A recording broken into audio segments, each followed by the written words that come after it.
Assalamualaikum warahmatullahi wabarakatuh. Ah, dalam tugas kelas ini saya, Rayana Diarifal, akan menjelaskan tentang struktur data tree, graph, dan hash. Untuk struktur data tree, yang pertama struktur data merupakan cara atau teknik untuk mengatur elemen data ke dalam bentuk tertentu. Urutan dalam menyusun elemen data akan sangat menentukan apakah elemen data yang hendak diakses dapat diproses dalam waktu yang lebih singkat dan mudah atau tidak. Elemen data yang disusun secara berurutan, di mana setiap elemen saling berdekatan antara satu elemen dengan elemen lain disebut sebagai struktur data linear. Contohnya seperti array, linked list, tag, dan queue. Selain struktur data linear, ada juga struktur data non-linear, yaitu struktur data yang tidak kontinu atau tidak bertetangga. Salah satunya adalah data tree. Struktur data tree adalah tipe struktur data yang sifatnya non-linear dan berbentuk hierarki. Mengapa tree disebut sebagai struktur data non-linear? Alasannya karena data pada tree tidak tersimpan secara berurutan. Sebaliknya, di data diatur pada beberapa level yang disebut struktur hierarkis karena itu dianggap sebagai struktur data non-linear. Hierarki pada struktur tree dapat diibaratkan seperti sebuah pohon keluarga di mana terdapat hubungan antara orang tua dan anak. Titik yang lebih atas disebut simpul induk, sedangkan simpul di bawahnya adalah simpul anak. Struktur data tree terdiri atas kumpulan simpul data node, di mana tiap-tiap simpul data tree digunakan untuk menyimpan nilai dan sebuah list rujukan ke simpul lain yang disebut simpul anak atau child node. Tiap-tiap simpul data tree akan dihubungkan oleh sebuah garis hubung yang dalam istilah teknis disebut edge. Biasanya diimplementasikan menggunakan pointer. Simpul pada data tree bisa memiliki beberapa simpul anak. Namun, jalan menuju simpul anak hanya bisa dicapai melalui maksimal satu node.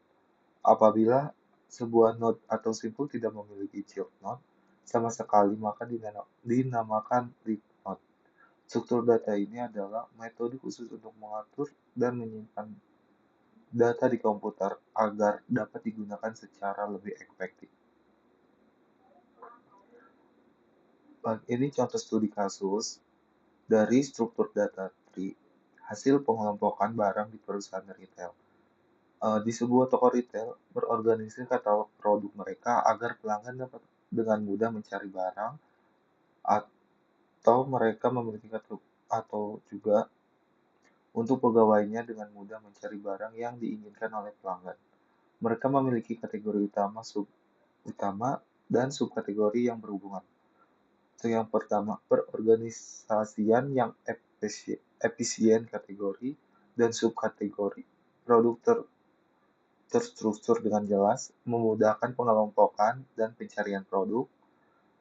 Yang kedua, struktur pohon yang terlihat menghasilkan hierarki kategori produk yang mudah dipahami.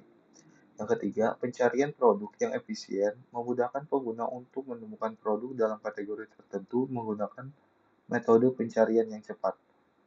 Yang keempat, manajemen kategori yang mudah menambahkan, menghapus, atau memodifikasi kategori dan produk dapat dilakukan dengan mudah tanpa mengubah struktur yang ada.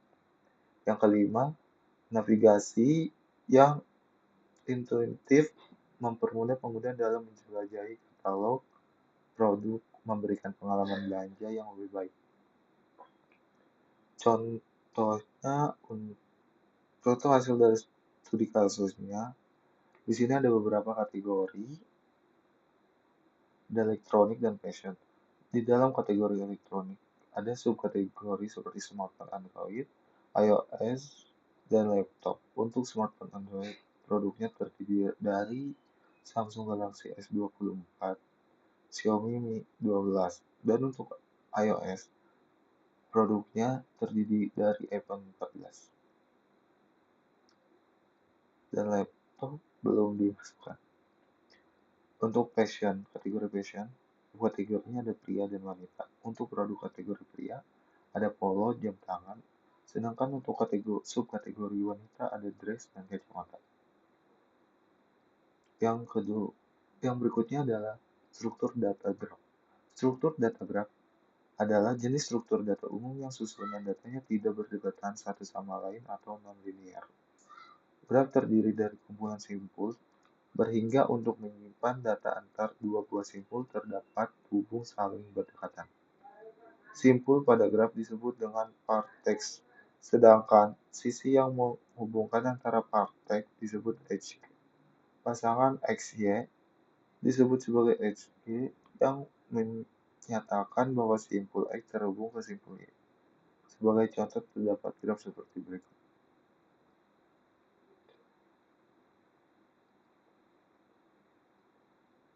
Untuk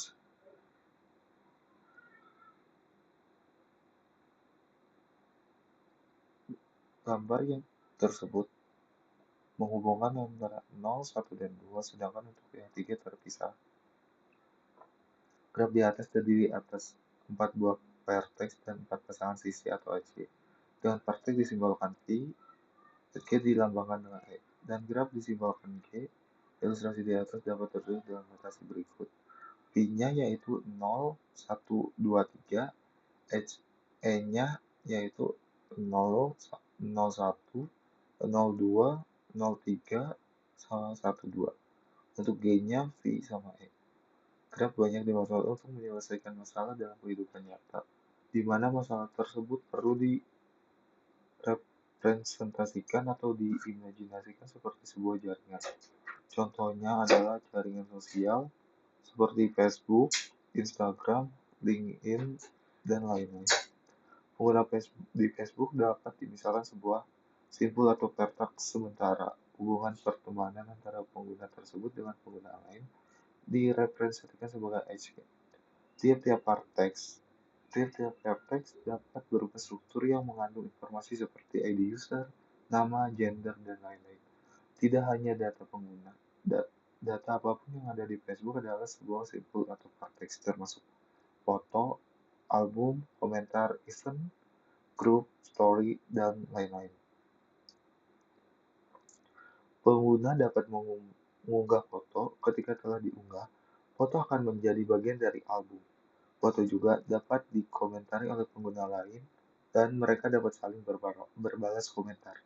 Semuanya terhubung satu sama lain, baik dalam bentuk relasi one to many, many to one, atau many to many. Studi kasus manajemennya yaitu manajemen rantai pasokan di perusahaan retail. Sebuah perusahaan retail ingin mengoptimalkan rantai pasokan mereka dengan memutuskan hubungan antara pusat distribusi, gudang, dan toko. Struktur data graph akan digunakan untuk menggambarkan jaringan ini dan membantu dalam analisis logistik. Dengan menerapkan struktur data graph mempunyai kelebihan antara lain optimalisasi rute pengiriman, memungkinkan penentuan rute tercepat dan paling efisien untuk pengiriman barang, mengurangi biaya transportasi dan waktu pengiriman. Yang kedua, visualisasi jaringan, mempermudah pemahaman hubungan antar elemen dalam rantai pasokan seperti pabrik, gudang, dan toko. Yang ketiga, analisis keterhubungan, dapat menganalisis sejauh mana keterhubungan antar gudang dan toko, membantu dalam merencanakan distribusi yang lebih baik. Yang keempat, perencanaan persediaan, memungkinkan perencanaan yang lebih baik terkait jumlah produk yang perlu disuplai berdasarkan permintaan di setiap toko. Yang kelima, fleksibilitas, struktur graf mudah untuk diperbarui seperti menambah atau menghapus node dan sesuai kebutuhan. Yang keenam, penerapan algoritma, dapat menerapkan berbagai algoritma graf seperti Dijkstra dan A untuk analisis yang lebih mendalam mengenai jalur dan distribusi. Yang ketujuh, pengurangan waktu delay. Dengan analisis rute yang lebih baik, dapat mengurangi waktu delay dan dalam pengiriman, meningkatkan kepuasan pelanggan. Yang Kedelapan, skalabilitas. Struktur ini dapat dengan mudah diadaptasi untuk skala yang lebih besar. Misalnya menambahkan lebih banyak tokoh atau budak tanpa perlu perubahan besar dalam struktur. Yang berikutnya, yang berikutnya analisis biaya dapat digunakan untuk menganalisis biaya transportasi antar node, membantu dalam pengambilan keputusan yang lebih efisien secara finansial. Yang terakhir, peningkatan responsif memungkinkan perusahaan lebih responsif terhadap perubahan permintaan pasar dengan cepat merespon kebutuhan setiap toko. Untuk materi selanjutnya, khas dalam struktur data. Khas atau hasing dalam struktur data adalah teknik pemetaan potongan besar data ke dalam tabel kecil menggunakan fungsi hasing. Ini juga dikenal sebagai fungsi intisari pesan. Ini adalah teknik yang secara unik mengidentifikasi item tertentu dari koleksi item serupa, yang menggunakan tabel khas untuk menyimpan dalam format array. Setiap nilai dalam array telah diberi nomor indeks yang unik. Tabel khas menggunakan teknik untuk menghasilkan nomor indeks unik ini untuk setiap nilai yang disimpan dalam format array. Teknik ini disebut dengan teknik khas. Hasing dalam struktur data adalah proses dua langkah.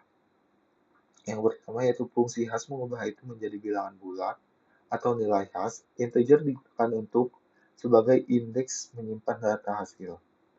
Ini menyimpan data di dalam tabel. Dan Anda juga dapat menggunakan kunci khas untuk menemukan data khas dengan cepat. Terus khas yang saya ambil yaitu mengidentifikasi posisi buku di rak perpustakaan. Di sebuah perpustakaan memiliki jumlah buku yang tidak terbatas di setiap buku diberikan nomor unik untuk mengidentifikasi posisi buku di rak. Pustakawan membutuhkan sistem yang efisien untuk menyimpan dan mencari informasi tentang buku berdasarkan nomor unik tersebut. Penggunaannya yaitu penggunaan hash table. Hash table digunakan untuk menyimpan informasi buku dengan nomor unik seperti kunci dan informasi buku seperti judul, penulis, dan tahun terbit sebagai nilai atau value.